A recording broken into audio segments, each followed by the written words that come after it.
L'art et la curiosité. Partie 1. Je devine ce que tu dois penser en me voyant ici avec elle dans cet état. Je peux tout expliquer. S'il te plaît, écoute. Ok. Je pense que je peux faire une prédiction. Je pense que ça va être l'histoire d'un mari qui trompe sa femme. Si je regarde ici, là, je devine, donc mettons le mari, je devine ce que tu dois penser, donc il parle à sa femme, en me voyant ici avec elle, une autre femme, dans cet état.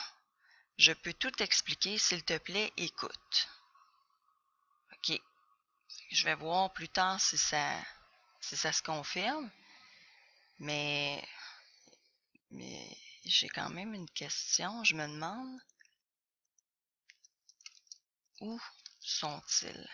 Donc là, les personnages, là, alors qui dit cette phrase-là, où se trouvent-ils? On ne sait pas. Ok, je vais essayer de voir dans la suite si je trouve réponse à ma question. Elle et moi, on s'est rencontrés par hasard, ici, ailleurs ou quelque part. Oui, c'est de Léo Ferré. Ah, une note de bas de page. Donc, Léo Ferré, c'est un auteur, compositeur, interprète français le plus productif à ce jour. OK, donc il a écrit des chansons. Oui, c'est de Léo Ferré, pas de moi, La vie d'artiste. Donc le titre de la chanson. J'ai toujours un bout de chanson en tête. Ça tient de mon enfance, de la discothèque garnie de mes parents, mais je digresse. Ah, il y a une autre note. Je m'éloigne du sujet. Donc ça veut dire qu'il s'éloigne du sujet, répond pas à la question que la femme se pose. Je n'irai pas jusqu'à prétendre, comme dans la chanson, que sans se connaître on s'est aimé, ce n'est pas vrai, et notre histoire n'a pas eu le temps de devenir ancienne. Ok, je sais toujours pas où ils sont. Je sais qu'ils se parlent, mais on ne sait pas où. C'est sur la terrasse d'un bistrot qu'elle a attiré mon regard il y a quelques heures. Montréal, cet après-midi, haletait sous la canicule. Je dégustais mon Ricard, ok, la note 3, c'est une boisson alcoolisée, quand je l'ai aperçue. Seule à sa table, elle sirotait un verre en lisant Machiavel.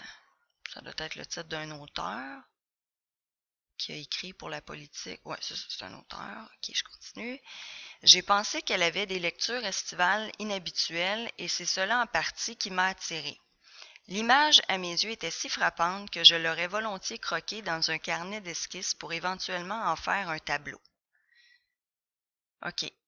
Donc, le paragraphe commence en disant que c'est sur la terrasse d'un bistrot qu'elle a attiré mon regard il y a quelques heures. Donc, il n'est plus à cet endroit-là. Donc, il décrit cette scène-là qui s'est produite quelques heures avant. Donc, ça ne me renseigne pas plus sur où il se trouve à ce moment-là. OK. Par contre, ce que j'ai compris jusqu'à maintenant, euh,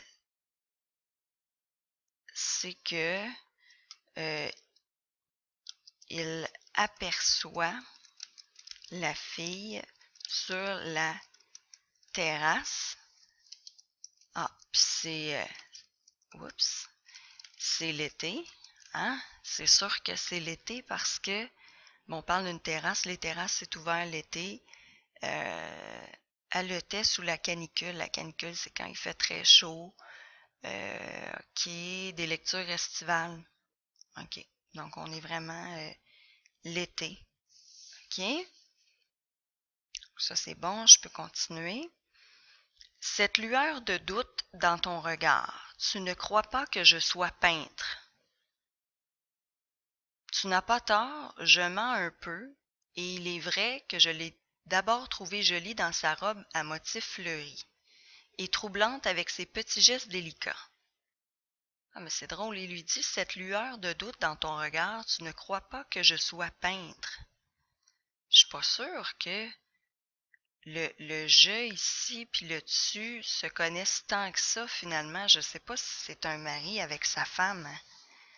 Parce que là, sa femme, elle devrait le savoir, là, s'il est peintre ou pas. Ok, je suis pas sûre suis pas sûre que c'est ça, en fait. C'est peut-être pas un mari qui trompe sa femme. Mais je sais pas plus c'est qui. OK. Continuer. Tu n'as pas tort, je mens un peu. Il est vrai que j'ai d'abord trouvé jolie dans sa robe à motifs fleuris et troublante avec ses petits gestes délicats. Cette manière de replacer sa mèche rebelle du bout de l'auriculaire tendu, par exemple. Ça m'a rappelé une série de science-fiction qui passait à la télé quand j'étais gamin et je me suis demandé, en blague, si elle se désintégrerait dans un éclair de lumière écarlate au moment de sa mort, à la manière de redoutables envahisseurs extraterrestres. Voyons, c'est vraiment bizarre ce passage-là. Pourquoi, pourquoi pourquoi le personnage pense à une série de science-fiction? Il dit « ça m'a rappelé ». Qu'est-ce qui lui a rappelé la série de science-fiction? OK. Cette manière de replacer sa mèche rebelle du bout de l'auriculaire tendu.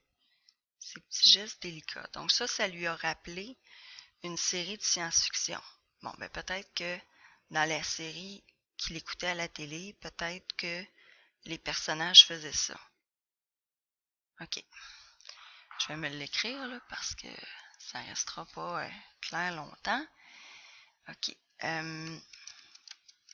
Il trouve que les gestes de la fille ressemblent à ceux des personnages de sa série de télé. OK. OK. Donc là, c'est un petit peu plus clair. Mais c'est vraiment bizarre, par exemple, qu'il se questionne sur la mort de cette fille-là. C'est comme une drôle de réflexion. OK. J'ai hâte de voir où ça s'en va, ce texte-là. OK.